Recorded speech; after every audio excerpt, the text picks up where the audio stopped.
लातूर जिल्हा परिषदेचा नुकताच निकाल जाहीर झालेला आहे। यामध्ये रेणापूर तालुक्यातील कामखेडा या जिल्हा परिषद गटाकडे सर्वांचं लक्ष लागलेलं होतं। इथं अटीतटीची लढत पाहायला मिळालेली आहे। सख्या दोन जावा असलेल्या एकमेकांच्या विरोधामध्ये काँग्रेस आणि भाजपाकडून उभा टाकल्या होत्या। यामध्ये आशा भिसे ह्या अवघ्या 2 मतांनी निवडून आल्यात। आता आपल्या सोबत आशा भिसे आहेत। ताई, तुम्ही निवडून आलात, सर्वप्रथम तुमचं अभिनंदन। 2 मतांनी तुम्ही निवडून आलात, काय नाही, विजय विजय असतो, 1 मताचा काय 2 मताचा काय, पण मी हा विजय खरं तर जे कामखेडा सर्कलचे जे मतदार आहेत त्यांच्यासाठीच आहे। त्यांनी ही निवडणूक खरं तर मनावर घेतली होती आणि ही निवडणूक म्हणजे माझ्या सर्कलमधली निवडणूक जी होती ही विचार विरुद्ध व्यवहाराची निवडणूक होती आणि मला खूप आनंद होतोय की मतदारांनी विचार सांभाळला। तुम्ही दोघी एकाच घरामध्ये राहता, सगळं व्यवस्थित आहे, एकमेकांच्या समोर राहताय, कसा अनुभव?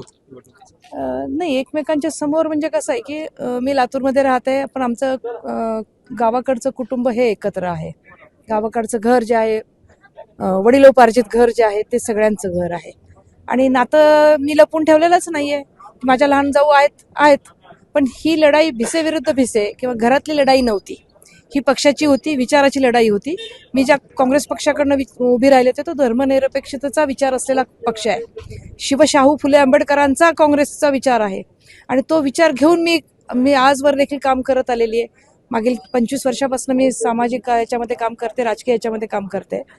अनेक माध्यमातून मी लोकांच्या समोर म्हणजे राज्य महिला आयोगाचे सदस्य म्हणून मी 3 वर्ष अख्खं महाराष्ट्रभर काम केलेलं आहे। अनेक ITI मधनं मी काम करते। नुकतीच माझी परभणी कृषी विद्यापीठाला प्रोफेसर ऑफ प्रॅक्टिस म्हणून नियुक्ती झालेली आहे। म्हणजे शेतकऱ्यांचं काम आहे, मी स्वतःही शेतकरी आहे। मी ही निवडणूक विकासाची निवडणूक समजते। जो ग्रामीण भागाचा जो विकास आहे, सर्वांगीण विकास, त्याच्यात लहान मुलांची अंगणवाडी आली, जिल्हा परिषद शाळा आली, स्वयंरोजगाराचे स्किल डेव्हलपमेंट ज्याला म्हणतो आपण ते उद्योग आले, महिलांचं सक्षमीकरण आलं, महिलांची सुरक्षितता आली, वृद्ध लोकांचं निराधारांचे विषय आले, आरोग्याचे विषय आले, म्हणजे खूप सारे विषय आहेत आणि ते विषय घेऊन मी विषय मांडले लोकांच्या समोर, मतदारांच्या समोर।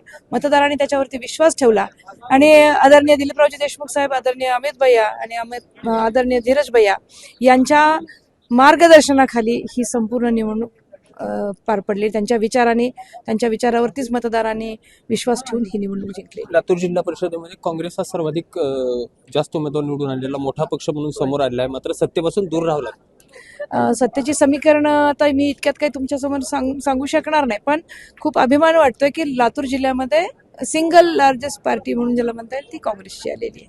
म्हणजे लोकांनी काँग्रेसला स्वीकारलंय आणि काँग्रेसवरती विश्वास ठेवला। स्वीकारलं म्हणण्यापेक्षा काँग्रेसच्या विचारावरती लोक आज विश्वास ठेवून आहेत। भाजपाकडून माजी आमदार, विद्यमान आमदार यांनी मोठी ताकद लावलेली होती, मात्र तुम्हाला यश मिळालंय। हे यश संपूर्ण मतदारांचं यश आहे। मी माझं एकटीचं यश म्हणतच नाही। ताकद लावली का? नक्कीच ताकद लावली। म्हणजे माझ्यासमोर 2 आमदार होते, एक माझी कलेक्टर होते, सगळी ताकद लावलेली होती, सर्व अर्थानं ताकद लावलेली होती।